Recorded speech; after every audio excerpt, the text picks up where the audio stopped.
So it's gonna be a short one. Welcome to Dots Cost. Excuse me. Welcome to Dots Processed. Brought to you by Dots Cost.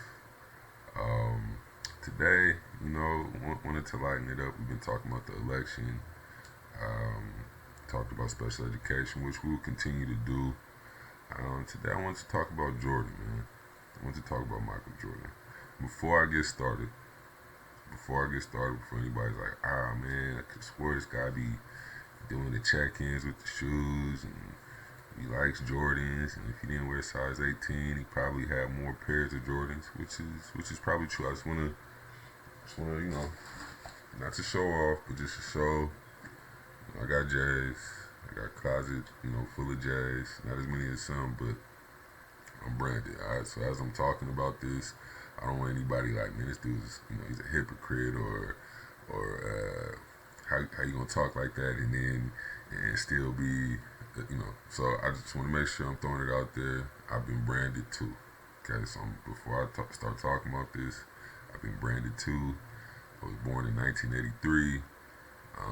From the time I remember, although you actually have all these different favorite players, um, there was just one Jordan. There was just one dude where he was just doing stuff everybody else wasn't doing. Alright, so I'm gonna throw that out there right now.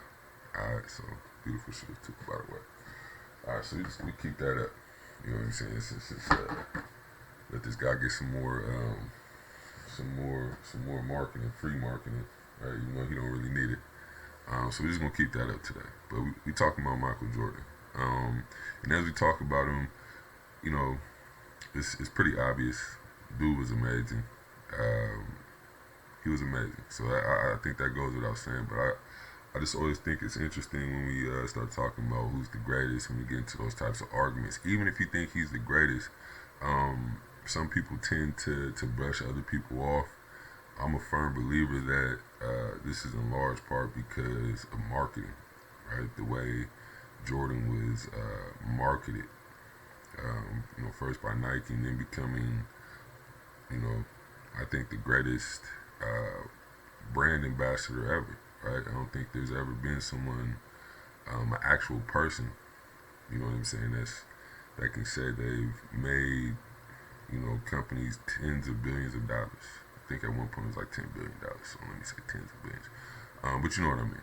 All right, so I want to start off kind of thinking about some players that also have claim to, the greatest of the era, greatest all time, um, and then kind of go into why we still buy Jordan shoes, why we swear by him, why we act like he never lost, even though he did lose a little bit, um, and then after that, if I can, I'm gonna see if I could get you know, um, somebody on a call, just to get their opinion as well, just to see exactly why they like Jordan. Um, all right, so let's do it like this. Let's talk about this. All right. So let's think about some of the greatest players that ever played basketball. We're gonna take three players, okay, that I feel have legitimate claims at being considered the greatest winner, the greatest two-way player, and just the greatest player of all time. All right, and I'll give the reasons why they should be considered that, and also talk about a couple of one in particular reason why they're not. So the first player that comes to mind um, is Kareem Abdul-Jabbar. Right, he was formerly known as Lou Alcindor, but he has the most points in NBA history. This guy has 20,000 rebounds. Right, so 30,000 points and 20,000 rebounds makes you more productive than Kobe, than shoot even Shaq. Like you're extremely productive. You're putting buckets in the hole, plus you're creating possessions for your team. And I think he's like top three or something like that, top five, something crazy, right? Just way more than Jordan. Has way more rebounds than Jordan. Still, I think has around 6,000 assists, something along those lines. But if you look at a career, there's not a basketball player with a career that was as great as Kareem Abdul-Jabbar's. and you can try to argue it, but when you look at the fact that this man was the most dominant high school player at one point in time, thinking about back when street ball was huge, he was out on the street making a name for himself. Greatest college basketball player of all time, right? Would have been even greater if he was allowed to play varsity his freshman year. Rules changed because of this guy. And then you just look at the NBA. He had an unstoppable shot in the sky hook. He played against an older Wilt, but he was the precursor for the And there's no disrespect to the Wilts or anything like that, but if you think about the bigs that came out the '80s and were in the early '90s, he was one of the precursors for that. You got Moses Malone, you got a lot of guys, but I feel like Kareem was, you think about Patrick Ewing, Hakeem Olajuwon, David Robinson in '90. You got a lot of players that came right after Kareem, 7-footers, great bigs, scored, rebounded, defended, defensive anchors. So I feel like you had Wilt, then you had Kareem, and then you had, I'm gonna just say it, Hakeem, right? Hakeem Olajuwon. But before I talk about Hakeem, he's actually one of the other players. I want to point out why we don't really talk about somebody that dominated from high school, on the street, in college, has 6 championships, has the most MVPs all time. We don't really talk about him in large part because he was political. Right? He was very political. He was very outspoken. Um, he was a Muslim American, or he is Muslim American, and this is at a time when doing stuff like that, converting, right, doing stuff like that, converting was frowned upon. You already had it. It just was frowned upon, right? You have this group, um, the Nation of Islam. And I'm not saying he was tied to it, but I'm just saying, like, if you think about Muslims in America, just going down the line, right? It was frowned upon, and so by him doing that, I feel like that hurt him a lot, right? Then having a player like Magic Johnson on his team for the last what was it, like 8 or 9 years of his career, something along those lines, kind of took the shine away from him. What people don't understand is that this dude, he won a Finals MVP, averaged 30, um, in his 30s, right? He was and correct me if I'm wrong, he may have been like late 30s. It was like late 30s that he did this, like 38 or something like that. And so even towards the end of his career, he was still putting up dominant numbers, right? Winning championships. He just so happened to have a dude named Magic Johnson. And so, you know, you can make an argument, having a 6'9" point guard that can pretty much do everything, bail you out when you get injured in the game 6, stuff like that. You can make an argument that he may not be the greatest. Um, you can make an argument. I think it's a weak argument. I think if you just look at his body of work, there's nobody that's had a better career than Kareem Abdul-Jabbar. And I don't even think you can't even argue that. Jordan didn't make his high school team initially, right? Whether he was young or not, right? Jordan was the little homie at North Carolina that hit the shot and then became great, right? Jordan was not winning championships. Bird, Magic, and Isaiah Thomas were winning championships initially. Okay, so you gotta understand that. Now did Kareem struggle a little bit before he got his ring? Maybe a little bit, but I think he averaged 30 out the gate. Like I said, he won national championships. He was the reason they won national championships the whole time he was at UCLA. I know he got beat. It was about Elvin Hayes or something like that, one of the greatest games of all time. And in high school, he was just dominant, okay, and in the street. So we just want to throw that out there again. Um, I'm gonna move on to the next one. So hands down, best career ever as a basketball player. You cannot argue that. You cannot argue that. He has more points than Jordan. Like you just can't argue. Got to play longer than him. Okay. Second player that I think about is Bill Russell. Right. One of the biggest arguments for Michael Jordan is that he has 6 rings, and he did his thing. I remember all them finals. Right. Just amazing play. Led his team all of the finals, hands down finals MVP. Some people like to say Rodman, you know, should have been considered for the MVP in '96 against Seattle SuperSonics. Um, but we know Jordan. He got those 6 rings, right? And so one of the biggest things about him, one of the main arguments made for him to be the greatest, is that he's a winner. But he's not the biggest winner in NBA history. We know Bill Russell has 11 rings, right? Ran off. I can't remember exactly how many rings he ran off, but there was just a level of dominance nobody's ever seen, championship rings wise. Yeah, when we think about winners, when we think about greatest players, Bill Russell's not even a person that we really bring up. We write him off as being somebody that played for a great team, being the best player on a great team, which was still, he should be considered, considering basketball as a team sport. Okay, should definitely be considered if you're the leader of that team, the defensive anchor. Someone that even if you weren't the main scorer on the team, that you had to the opposing team had to focus on. It's at a time when blocks weren't recorded, and this man is pulling down 20 rebounds. It's just doing a bunch of stuff that you don't see in today's game, right? Arguably the greatest defender of all time. Okay, I don't see how you can consider, not consider him to be one of the greatest, if not the greatest basketball player, if one of the main arguments for Jordan is having rings. This man has 11 to 6, right? It doesn't even add up. You can't even compare 11 to 6. It doesn't add up, okay? And you can discredit, it was the times, it was this, it was that. But if we're talking championship rings, we have to at least consider this dude.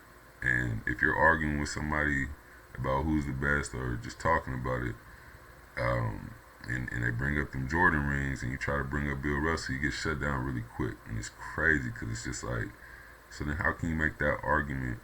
How can you make an argument that he's the greatest because he's 6-0 or he has 6 rings and this, that, and this, and then ignore somebody that has 11?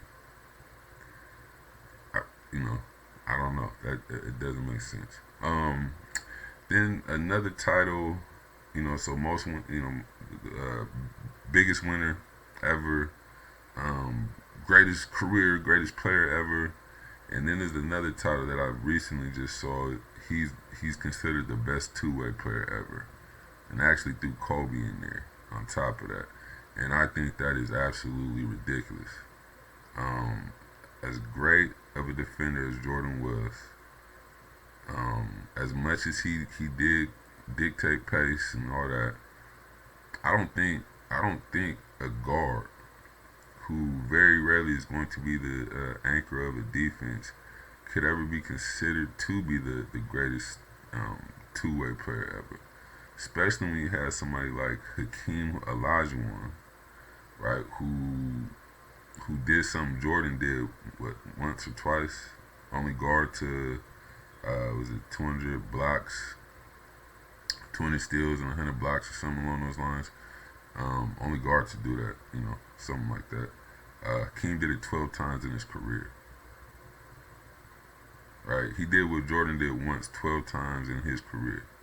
Ended with 30,000 points, or ended with close to 30,000 points, I want to say. Was top 10 in scoring, right, until Dirk, Kobe, right, until recently, okay? But there's no way that you can consider Jordan a better two-way basketball player than Hakeem Olajuwon. Like, you can't do it. There's not an argument that you can make that would make me believe that Jordan was a better two-way player, especially considering the fact that Pippen, and some people will argue about this, Pippen was the best defender on the Chicago Bulls. And then when they got Rodman, right, it was Pippen, Rodman, and Jordan. Jordan is a hell of a defender, one of the greatest of all time. You can make an argument he's the best perimeter defender of all time. But as far as two-way player, you can't disrespect, the David Robinsons, the Hakeem Olajuwons. You can't do that. Nah. You got to take into account what bigs were doing at a certain time. You know, they were averaging 28 points, 12, 13 rebounds, 3, 4 blocks. And in the King's case, he's dang near averaging 2 steals on top of those 3, 4 blocks. And so, yeah. So, those are 3 titles that Jordan is given. And a lot of people think it's just hands down. A lot of people think that, you know, there's no argument there. And I disagree with that. I disagree with that. Even if I love Jordan, even at the end of the day, I do consider him the greatest ball player. I don't agree with the arguments that are made for him being the greatest. And not to bring Bron into this, but if you look at LeBron James finals, wins or losses, I think with the exception of Dallas, right? Maybe the exception of the 2 finals. Let's just say the last 3 or 4 finals that LeBron James has had. He's more productive than Michael Jordan. Right? We're not just talking points. We're not just talking 6 rebounds, 6 assists. We're talking about somebody that led both teams in like 3 or 4 statistical categories. Not 1, 3 or 4 in one of the finals. Actually, he did it in a couple finals where he led multiple categories for both teams. Not only his team, but both teams. And so when you start to think about production, you have somebody that's averaging close to 30 points, averaging 8, 9. In one series, I think he averaged 13 rebounds and 8 assists, right? Compared to the dude that's averaging nearly 40. You know what I'm saying? I don't want to take nothing away from my guy Jay. And in one case, did average 40. You know, and less rebounds, less assists, and shooting at a lesser clip, right? Maybe not that much less, because Jordan he's a career 50% as well. He's just not as productive, okay? And so these are all arguments, right? When you bring up stats, you bring up rings, you bring up career, you bring up defense. There's certain players where you can definitely name a player that had more points, right? That played better defense, and offense, that has more rings, and just production-wise, stats-wise, has more stats than Jordan. But none of that matters, right? And so, kind of thinking about the why, right? So if you think about the why of Jordan, you know, being this great player that nobody can touch, that everybody loves, you have to think about marketing. It comes down to marketing, okay? And again, I'm saying this knowing Jordan is he's everything, but part of the reason he's everything when it comes to hoop is because of marketing, just straight up, all right? So no company prior to Nike had ever marketed a celebrity. And in this case, a basketball player, the way Nike did, right? They basically put all their resources into this player, okay? You think about some of the things that happened. You had a shoe ban. You had this amazing basketball player, right? We can't deny the fact that he truly was an amazing basketball player. You know, Nike sales ended up going from, in 85, from 946 million to, I want to say, about $1 billion in 1986, right? And then you start to have companies trying to duplicate the Jordan, you know, so there's a lot of fraud going on. And so then you add another element to it. So you got a guy that plays amazing basketball. There's a controversy around the shoe being marketed, you know, to the basically the Nike using every resource that they had to market them. And now you add innovation, right? So you add just the unique, like his shoes were unique. They were different. You know what I'm saying? They were cool. They were in some cases, you know, some would consider beautiful, right? And so you add all those elements, and you begin to understand that, like, okay, Jordan was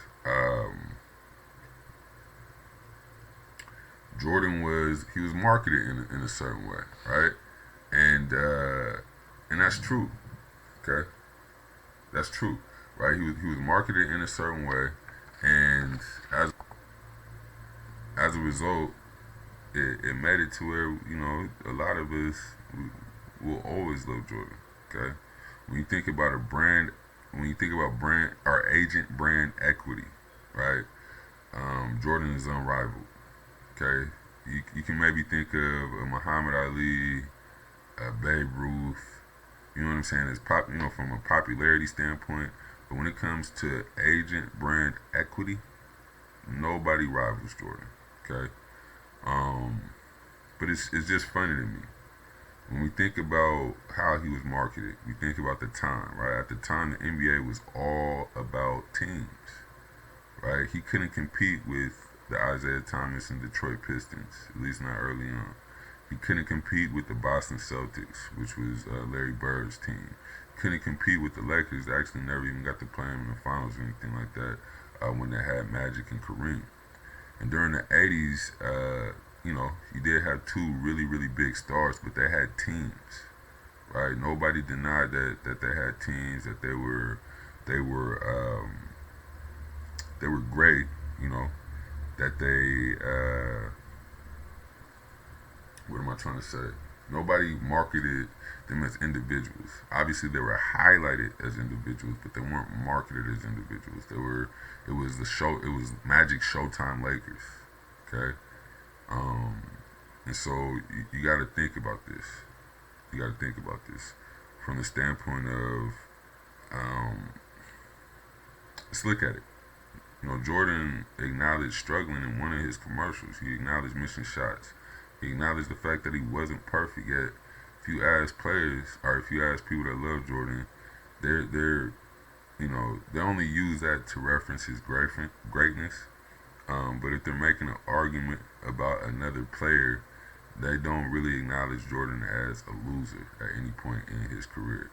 And it's confusing because he definitely struggled to win at one point in time, right? And he even, like I said, he admitted in a commercial that he's missed shots, he's failed, and therefore, he succeeds, right? Um, but you got to really understand, like, we've been branded. We've been branded. You know what I'm saying? Uh, in a time when you're marketing teams, at a time when there's all this hoopla around teams, you got this guy being marketed as an individual. Okay, if you look at hip hop, if you look at black culture, there was a shift happening, right? We were going from rap groups to individuals that rap.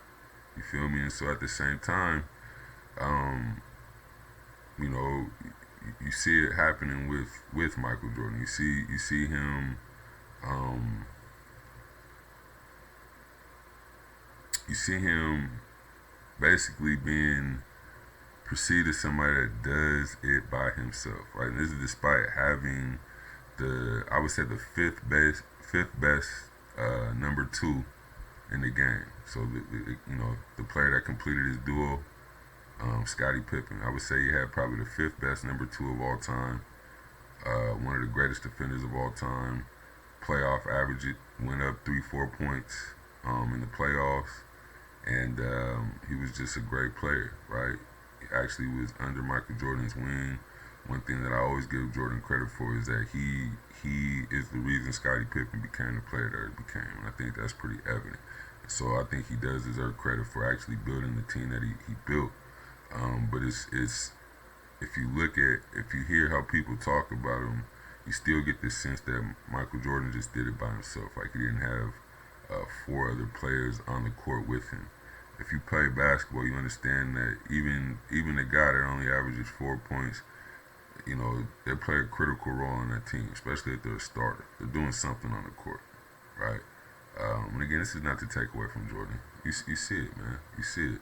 But I just want people to understand, like, part of the reason why we like Michael Jordan so much is because he became a power brand, right? In the same way that an iPhone is something that you'll have people walking up and down the street and they'll see somebody with an Android and it's ugh. You got an Android? You need to switch over to the iPhone. Right? It's the same thing. Or even, you got Microsoft, which is on every computer, right? So this may be a little different, but I was actually just joking with some of my colleagues about the fact that um, I prefer to use Word. I prefer to use um, Microsoft rather than the Google not Hangouts, the Google Docs and all that stuff. So I've been branded, by a couple companies, but I embrace Microsoft. Right, I remember Microsoft being not elementary. I'm old in middle schools. Um, I remember learning about the antitrust case and feeling like the media, or at least the local media, was kind of rooting for Microsoft to come out on top. So I mean, there's a number of companies, but I don't think any company, any I hate to say this, any commodity, any product has been marketed um, more brilliantly than Michael Jordan himself. This is a dude that hasn't played basketball, what, in 20 years, 18 years, or something like that. And yet we still buy his shoes, like he's still jumping over dunking on cats and stuff like that. Like, that's marketing. We've been branded. We've been branded, right? And part of being branded is you see the greatness, you see the good in a product, but you ignore the bad, right? If you told some of these fans, yeah, man, people were getting shot, man, that ain't Michael Jordan's fault. What's he supposed to do? What can he do? I mean, he's doing stuff now, right? So obviously he could have did stuff back then, but he's definitely doing things in the community now that he didn't do back then. And then we see a player like LeBron James, while he's playing, while he's the one of the best players ever, doing things. Could have easily did a bunch of stuff, right? But we don't even we ignore that. And again, I'm not trying to criticize Jordan. I just want to point out that the things that we could criticize, we don't. And part of the reason we don't criticize him is because we don't see anything wrong with the basketball guy, with Jordan, with Skywalker, whatever you want to call this dude, Air Jordan. It's marketing. It's marketing. It's the reason why you got cats paying thousands of dollars for his shoes. And I think that's ridiculous. I'm still trying to figure out how much my girlfriend paid for these ones right here. I've always prided myself. I wear a size 18. I'm gonna find a shoe in one of these outlets. For a lot less than a lot of you guys pay for these shoes, man. Because I don't believe in paying hundreds of dollars for shoes. At least not a basketball shoe. But I'm gonna give me some J's, right? I'm gonna just wait till they drop a little bit. I don't need them right when they come out. Again, these is my lady bought these. She won't tell me how much she actually paid. Retail price is $170. She had to pay a little bit more. She won't tell me, man. I really want to know. But yeah, so again, you got to think about it, right? Jordan is this great player that's he comes up at a time when you have great teams. He's playing the game in a way to where you had a couple elements of like Dr. J. You got some elements of Isaiah Thomas with his handle. He's filthy, right? He's filthy. He's coming up at a time when teams were marketed. Jordan, he was marketed as an individual. Um, so his team stat early on for Jordan meant nothing. So the fact that he was losing in the playoffs meant absolutely nothing. Okay. And his individual stats meant everything. So you got a dude that's averaging nearly 40 points. Like I said, he's stealing the ball. He's blocking shots. He's doing everything. He had a stint where he had a few games where he was getting triple doubles. Just kind of showing how amazing. I think he was playing point guard at the time, right? Just an amazing basketball player. His style is unrivaled, right? We have to take that into account. But when you have a player like that, when you have somebody that's doing things that nobody's ever seen, and you market him in the way that Nike and other companies eventually started to market him, you understand why you have grown men. I'm 37. Jordan's right here. You got grown men older than me. Jordan up, right? Would be damn near in fisticuffs if somebody said something about Jordan. I actually was going to put a clip. I don't have this dude's permission, but I was on Love of Basketball. It's a Facebook group. and there was a comment made, or a meme put up, and it was about LeBron James, and this dude was heated. Like I watched this video about 6 or 7 times, just kind of laughing. Like it's not that serious, bro. It's like I love J.O., bro. I love hoop. You know what I'm saying? I'm about to go try to act like I dope, but man, it is not that serious, bro. And Jordan ain't God, man. He's not perfect. He's not perfect, you know. Yeah, we're branded for life, you know. Jordan's a power brand. We're branded for life, me included. Um, it's hard to talk though. It's hard to talk with Jordan fans. It's hard to really have a basketball conversation, right? It's better to just leave it alone if it comes to Jordan. Another guy is Kobe, right? A lot of the Jordan lovers are in love with Kobe as well. R.I.P. Really don't want to even talk about Kobe because I feel like it would take on a negative tone, and that's not what I'm trying to create right now. I just think it's funny and in some ways ridiculous how much we love Michael Jordan, and I'm realizing we love him the way we do because the marketing genius of Nike, right? We love him the way we do because the air up there, all the little videos, the Space Jam.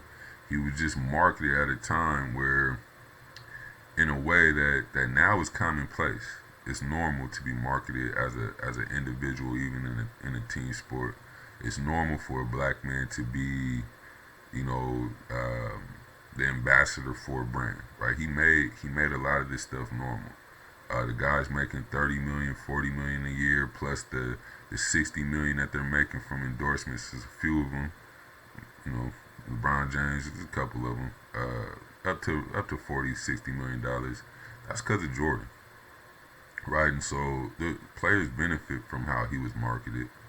But I just think it's annoying, right? These basketball conversations, they just all in all is Jordan for everything.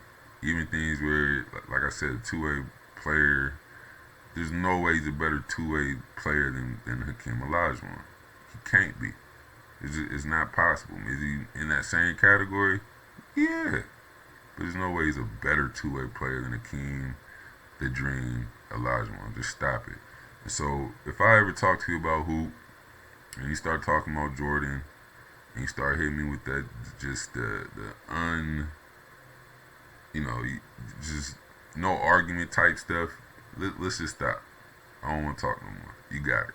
All right. If you feel Jordan is the greatest and nobody could be better than him ever, you got it. Just understand that somewhere in your brain you got a swoosh and a jump, man, just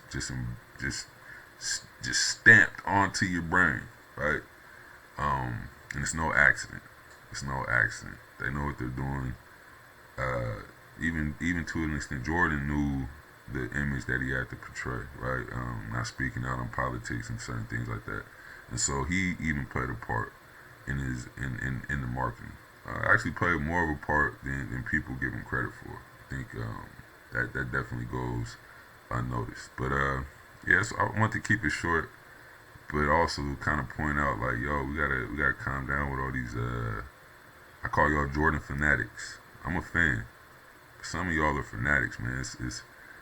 It's not. You don't need to make videos cussing cats out and doing all that type of stuff. Let's just embrace him, you know, for the great player that he is. Somebody thinks another player is just as great, but you know, at least hear their argument, right? At least understand that you know, they may have an argument rather than just writing everybody off. All right. Yeah, we don't have to agree, right? We live in a society where everybody has to agree. We don't have to agree, and I know for damn sure, if people watch this, there's gonna be a lot of people that don't agree with this. And even though I've said it about 6 or 7 times, that I'm also branded, that I also love Jordan, that I also think he's arguably the greatest player of all time. He is the greatest player of all time, right? They're gonna be acting like I'm hating, even with that. And so I'm prepared for it. I expect it. Um, and yeah, the person that I was gonna have on, they had something came up and they weren't able to get on. But I think this is something that we may revisit with some other hoopers, some other fans, just to get their perspective. But when it comes to me, I think the reason why we love Jordan so much, even 18 years after he's been done playing, is because he's a power brand in the same way an iPhone is, right? Yeah, he's just Apple and iPhone. He is he's a marketing giant. He's still around, still making millions of dollars. And whoever was originally on that Nike marketing team, I hope they're, you know, extremely well off, which I know they probably are. But yeah, so I just want to end it, man. And again, I embrace JL too. So I don't want to act like I'm, above these marketing schemes, because I was really really happy.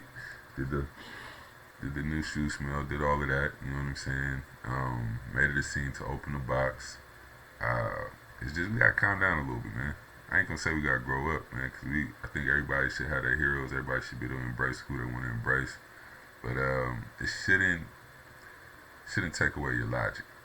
All right. So, and I'm not speaking on everybody, but the cats that I'm talking about know what I'm talking about, and I'm anxious to see what they say to this video. But yeah, man, that's it for today. Thoughts Process by Thoughts Cost. Please hit the like button.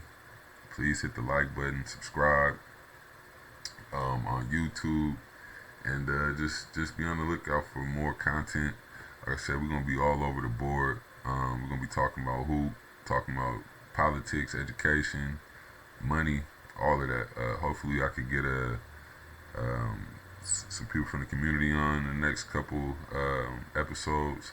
I just wanted to talk about Jay, man. Keep it light today, man. Yeah, man. Have a good day. And again, hit that like button. Peace.